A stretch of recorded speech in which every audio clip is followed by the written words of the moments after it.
Hello and welcome.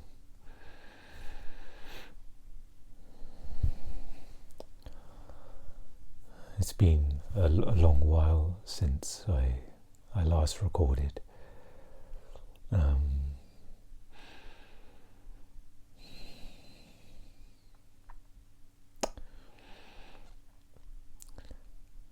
I do remember mentioning about my health and the uncertainty of how often I would be able to record after long periods of recording regularly and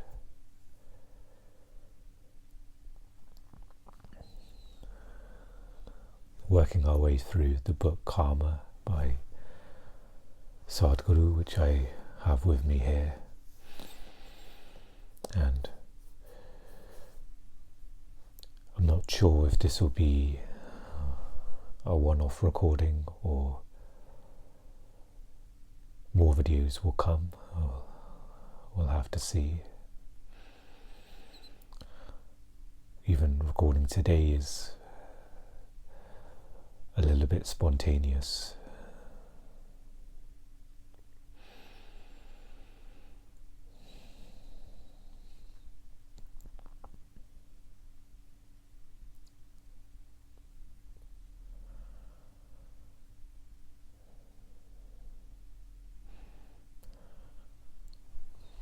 There's definitely been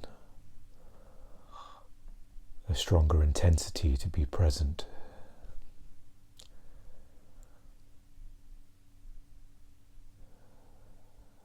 I've been watching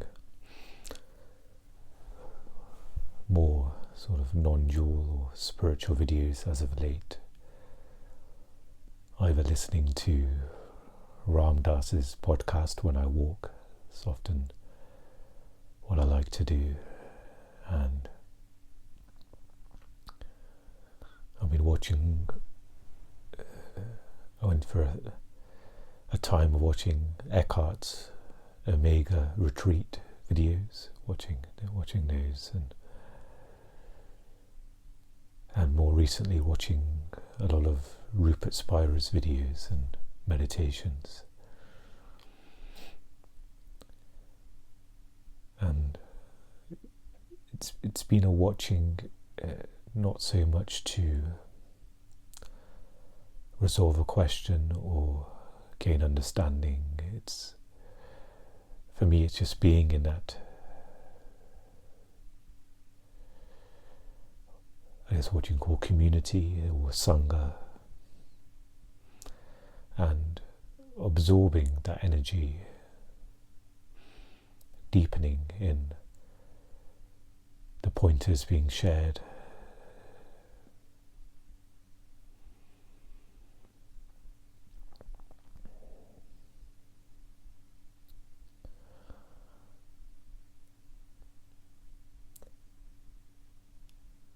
I remember Rupert sharing that when he would go to Francis's retreats and sessions, that he would begin at the front and be asking lots of questions, engaging, seeking, and towards the latter sort of times he would attend, he'd be more at the back, just absorbing. He mentioned his eyes would be closed and there'd just be an absorbing of that, resting in his being. And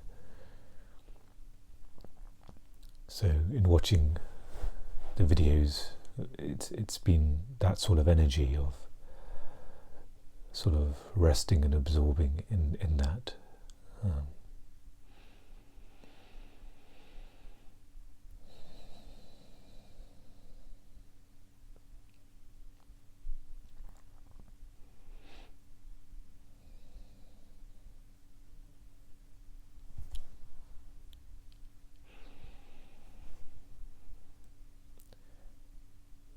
And I've been doing my best to work with the intensity of symptoms that have arisen, that sometimes come in waves in an instant.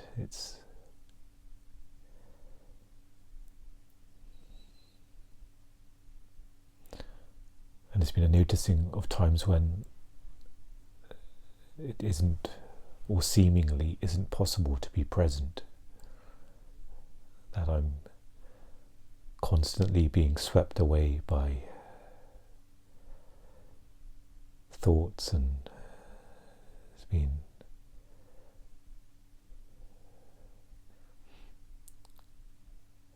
constant sort of dissociation of almost daydreams pulling me into a narrative and a storyline, and my imagination, and then coming back to the now.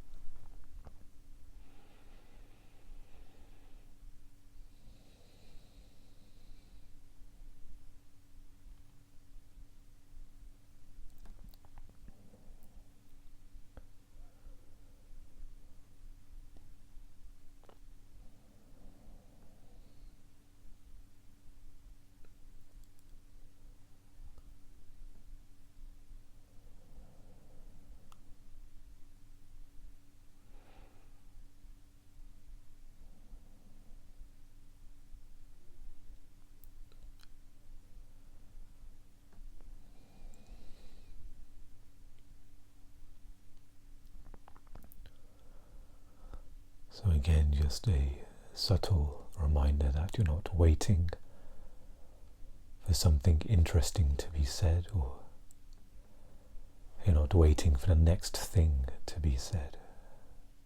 That you yourself are resting in that spacious awareness and listening when words arise, and resting, recognizing, acknowledging the space between words, or the silence behind the words, and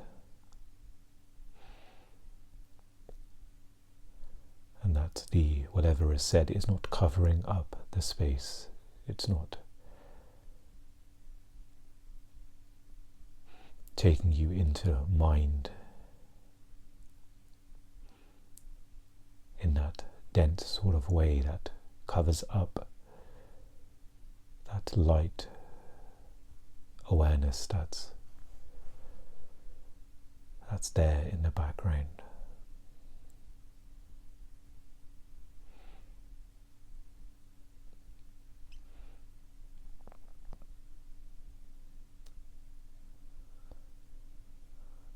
And so as the intensity of being aware has increased or become concentrated, that I find that especially when doing just very simple movements, or whether it's like washing a cup out in a sink or opening a door, that those, hesitant to say practice, but I guess those sort of daily practices of things that are often overlooked, for me it seems like presence is pouring in to that simplicity.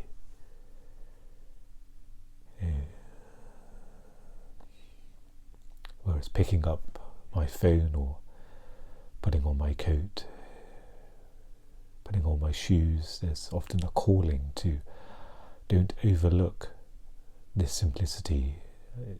Don't make it a means to an end of getting on your shoes so you can go outside. See, once you're outside you can finish off the walk and come back in good time, and then each has its own almost importance, each has its own sacredness too, whether it's tying a shoe or opening the front door.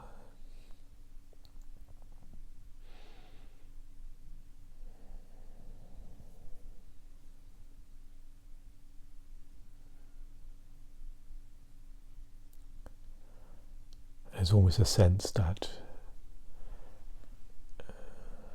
I don't want to be away from the beingness of now.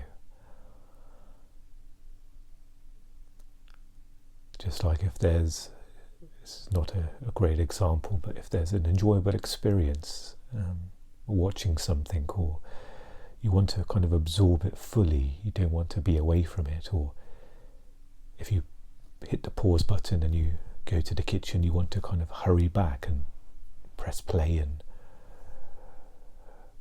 continue absorbing, continue enjoying that experience. And in that same way, there's it from the deep part of my awareness, there's that acknowledgement that don't miss out on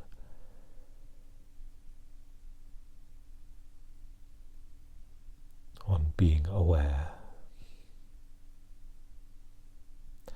And it's not from an energy of progress or an energy of that it's a chore to do. It's just a reminder of, why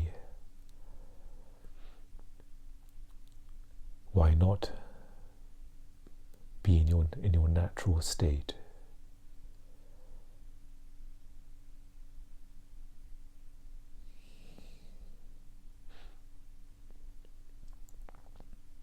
I'm just thinking of, when you're in a warm bath or a hot shower, and as soon as you turn off that, and then you have to step out, that initial cold draft hitting you there, and it can almost feel like that when stepping into the patterns and thoughts of the mind. That so-called mind comes in and covers up the awareness, and you're in that what can, for me, can feel like a harsh space. And there's that hypnotic identity of mind, the importance of thoughts to say, you must think about this is important. And then there's the awakening again of the illusion of that, and realizing I don't have to, in this moment, I don't have to think of anything at all, that nothing's more important than returning to sort of the emptiness of now.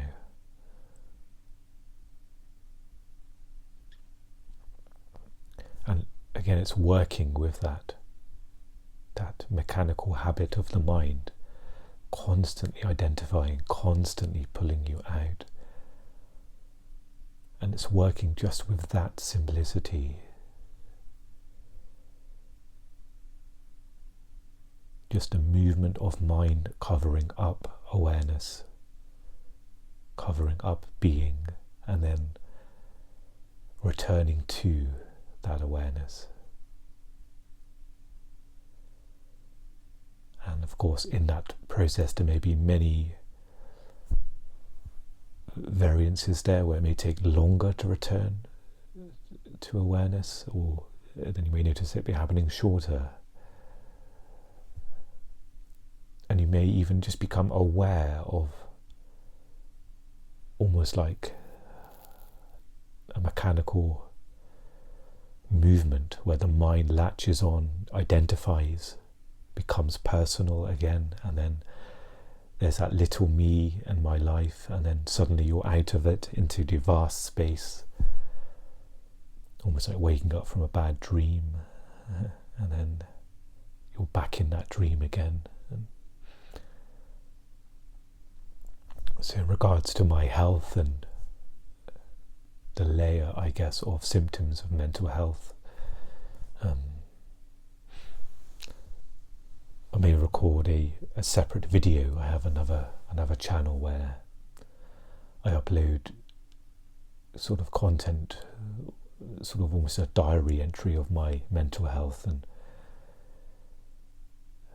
so if I do record and upload, then I may perhaps pop it in the description if it interests, or if it's something that it's there if that wants to be watched. So I'll add that as well. But I won't go into detail here about my health in that way, but just a general sense that it's another layer to work with. So for me, it can feel as if there's almost even more of a magnifying and more of a drawing out, drawing me back into mind, dealing with those symptoms and the labels of that. And then dealing with the story of that as well. I've got to deal with all of these symptoms, or all of these health situations and health conditions, and it can very quickly form a story where it doesn't help. So it's not belittling. What I'm doing is, it's always great to acknowledge, to meet yourself where you are, to acknowledge, almost honor. I've used that word before, where you're really putting awareness into what is being dealt with day to day. You know, if mental health, something that you deal with, some kind of condition or situation or challenge. Of course, there's a various spectrum where we are all affected by physical health, mental health, state of our mind. And then there's the slightly more denser, perhaps more permanent conditions of mind and mental health that can also be there as well.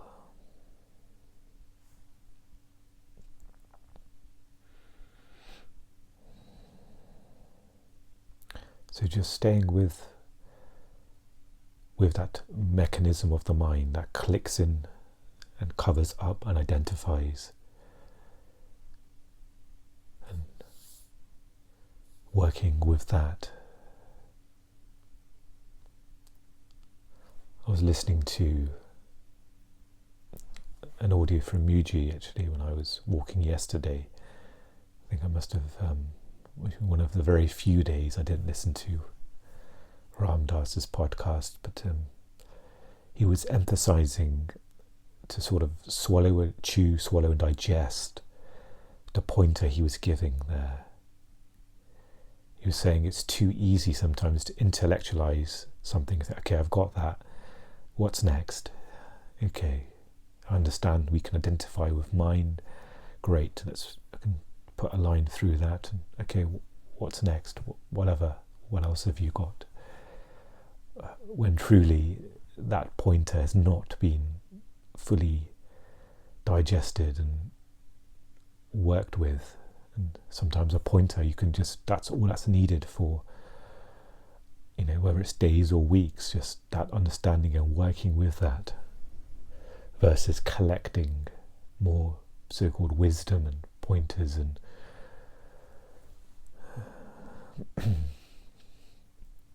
so for me personally, the working with the noticing of when the mind identifies and comes in, especially for me in regards to my health as well.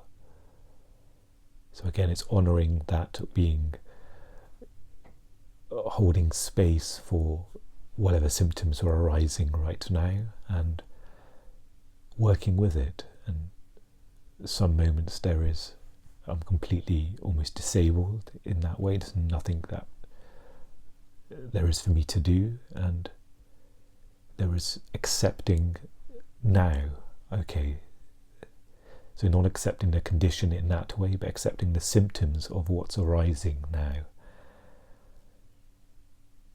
and working with if there's an energy of, you know, something personal that says it shouldn't be this way, or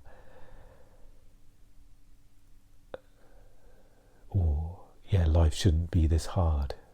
I should be able to sort of engage in life, enjoy, have some kind of feelings. And recently it's maybe been a bit more of a numbness or a disconnected sort of feeling to life, and which has been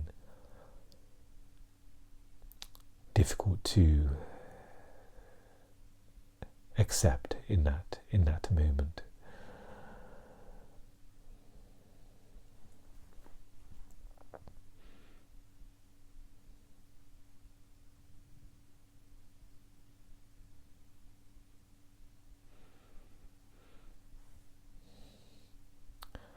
So I thought perhaps I'd read a little bit from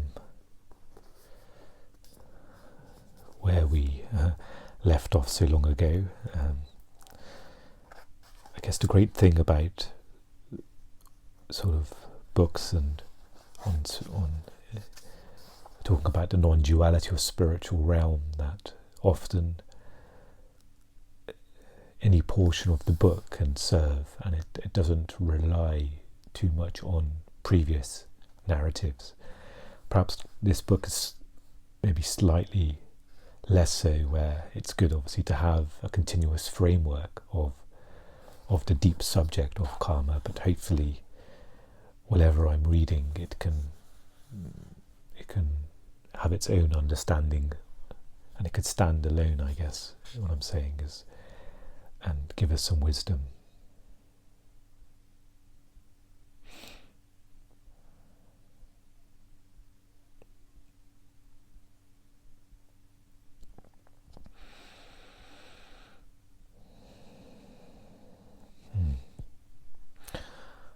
Actually, something tells me perhaps to maybe hold off on jumping in. Perhaps I'll go with my initial intention.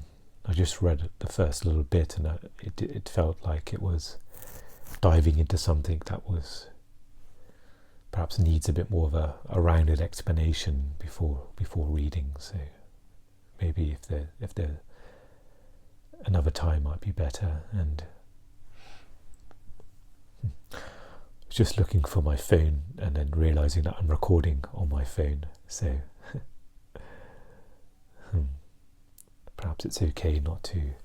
I was going to pull up maybe something from Mooji or Eckhart or to read and to absorb, but maybe just some simple presence is what's needed to digest what's been said, and just to rest in that space of being, resting in our own true nature.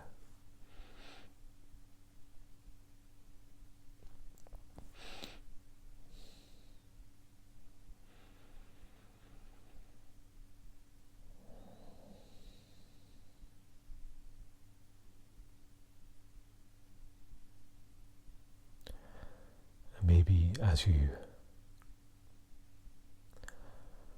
recognize this awareness, there may be even a subtle smile on your face there of relaxation. And I always remember it was Thich Nhat Hanh, or Thai as he's affectionately referred to, where Thai mentioned that when the face is smiling, it means it's relaxed. That in order for the face to frown or look sad, it has to engage all of the muscles to hold that expression, that its natural state is often perhaps a subtle smile. And that relax when the face is relaxed. And I find sometimes in awareness there is that relaxation, that lightness there that comes to the face, and perhaps maybe there'll be a very subtle smile or something subtler than that maybe there's not a word for. Maybe a look of peace. And perhaps you can just enjoy that. If there is a sensory feeling of the face being relaxed or the body being relaxed. Again, in awareness, what's overlooked, it's rich there. There's so much richness in the body, and even just rolling the shoulders back and really absorbing how that feels, and maybe checking in with our posture. Really just sort of gently reconnecting with the body, an open invitation. So it's not done in a sort of forced or It's a gentle floating back into the body, feeling the inner energy field.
Allowing your body to take a deep breath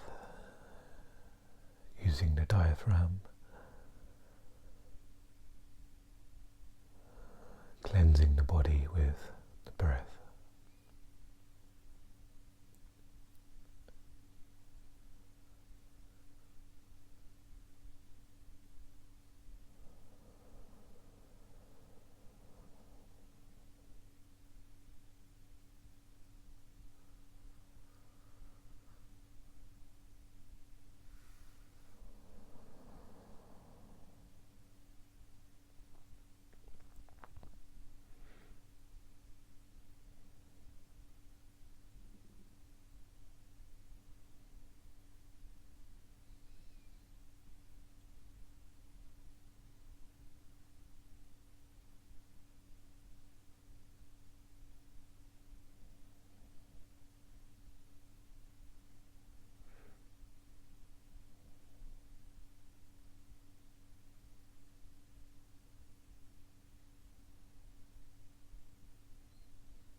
Thank you so much for joining me. It's been much needed for me to record and to, as I've mentioned before, often I'm speaking to myself when I'm sharing these pointings. I'm an audience of one here, and it's very helpful when needed for me to hear these pointings, and of course if it helps or anyone else connect, that's a nice bonus. Thank you for joining me, and as always I wish you well, and take care.